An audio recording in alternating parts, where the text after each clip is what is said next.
શનિ જયંતિ નજીક આવી રહી છે, પણ ઘણા ઓછા લોકોને ખબર હશે કે શનિ જયંતિના દિવસે કેટલાક ઉપાયો જો કરવામાં આવે તો તે ઉપાયો તમને ખાસ ફાયદો અપાવી શકે છે, જેનાથી તમને શનિ દોષથી મુક્તિ તો મળશે અને તમારા ગુસ્સાને પણ તમે શાંત કરી શકશો.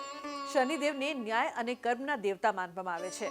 તો જાણો એવા કયા ઉપાયો છે જે આ ખાસ દિવસે કરવા જોઈએ, જેનાથી ન્યાય અને કર્મના દેવતા શનિદેવ આપનાથી પ્રસન્ન થઈ શકે.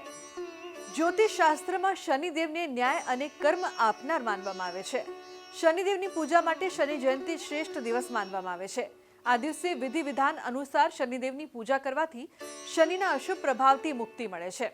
શનિ જયંતિ દર વર્ષે જ્યેષ્ઠ માસની અમાવસ્યા તિથિએ ઉજવવામાં આવે છે, જે આ વર્ષે 6 જૂન 2024 ગુરુવારે આવી રહી છે. આ દિવસે કરવામાં આવેલા ઉપાય તમારા ગુસ્સાને શાંત કરી શકે છે અને તમને દરેક કાર્યમાં સફળતા અપાવી શકે. તે ઉપાયો શું છે, ચાલો જાણીએ.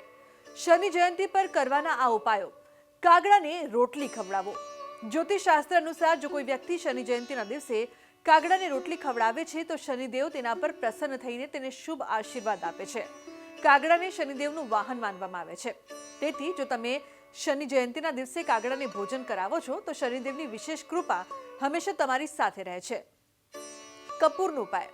જો કોઈ વ્યક્તિની કુંડળીમાં રાહુ કે શનિનો દોષ હોય તો શનિ જયંતિના દિવસે કાળા કપડામાં કપૂર લઈને ઘરની છતના દરવાજા પર લટકાવી દો. હવે સૂર્યાસ્ત પછી આ કપૂર લો અને તેને બાળી નાખો. આમ કરવાથી તમને જલ્દી જ લાભ મળવા લાગશે. સરસવના તેલનો દીવો પ્રગટાવો. જ્યોતિષ શાસ્ત્ર અનુસાર શનિ જયંતિના એક દિવસ પહેલા એક વાસણમાં સરસવના તેલમાં કાળા તલ નાખો અને તે વાટકી શમીના ઝાડ પાસે રાખો. હવે શનિ જયંતિના દિવસે આ દીવો પ્રગટાવો.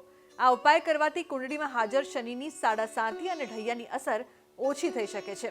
આ સિવાય જો તમારા ઘરમાં વાસ્તુ દોષ ઊભો થતો હોય તો આ ઉપાય તમારા માટે ખૂબ જ ઉપયોગી સાબિત થઈ શકે છે. આ ઉપાયથી કુંડળીમાં શનિની સ્થિતિ મજબૂત બને છે. વૈશાખ વદ અમાવસ્યાના દિવસે ભગવાન શનિશ્ચર જયંતિ મનાવવામાં આવશે. ભગવાન શનિ ન્યાયપ્રિય ગ્રહ છે. ભગવાન શનિદેવ વૃદ્ધ લોકોને, મજૂર વર્ગના માણસોને ખુશ કરવાવાળા દેવ છે. તો ખાસ કરીને જયંતિના દિવસે તમે ભગવાન શનિને કેવી રીતે પ્રસન્ન કરી શકો છો? તો શનિદેવના મંદિરમાં તેલ અર્પણ કરવું, તેલની અંદર 7 અડદના દાણા નાખી અર્પણ કરવું. હનુમાનજીની સેવા કરવાથી પણ શનિદેવ પ્રસન્ન થાય છે. શનિના મંત્ર જાપ કરવા જોઈએ. ઓમ ખામ ખીમ ખોમ સહ શનિશ્ચરાય નમઃ એક માળા એટલે કહેવાય કે 108ની સંખ્યામાં એના જાપ કરવા જોઈએ. દાન માટે તો કહેવાય ચામડાની વસ્તુઓનું દાન આપવું જોઈએ. મજૂર વર્ગને, ગરીબને, જે આપણા વ્યવસાયમાં વર્ષોથી કામ કરતા હોય એવા લોકોને પણ જો દાન આપીએ, જરૂરિયાતમંદને દાન આપીએ તો અવશ્ય ભગવાન શનિદેવ પ્રસન્ન થાય છે. હનુમાન ચાલીસાના તમે પાઠ પણ કરી શકો છો અને કાગડાની પણ સેવા એટલે કહેવાય પશુ પંખીઓની સેવાથી પણ ભગવાન શનિદેવ પ્રસન્ન થાય છે. તો આજના મારા આ અહેવાલમાં બસ આટલું. ફરી મળીશું એક નવી અને મહત્વપૂર્ણ જાણકારીની સાથે. પરંતુ આ વિડીયોને આપ ખાસ લાઈક કરજો અને શેર પણ કરજો, જેથી કરીને બીજા લોકો સુધી પણ આ મહત્વની જાણકારી પહોંચી શકે. મળીએ નવા વિષયની સાથે. નમસ્કાર.